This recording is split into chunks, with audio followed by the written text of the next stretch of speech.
Sandoria against Juventus. Cristiano Ronaldo defeated the nature.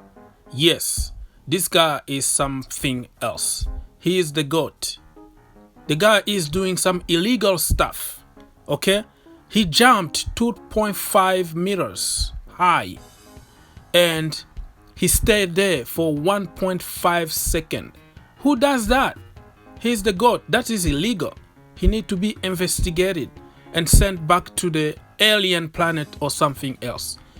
Guys, jokes aside, we have to enjoy every minute with Cristiano Ronaldo because we don't know how long he will still be around.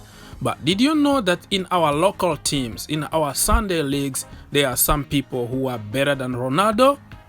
Yes,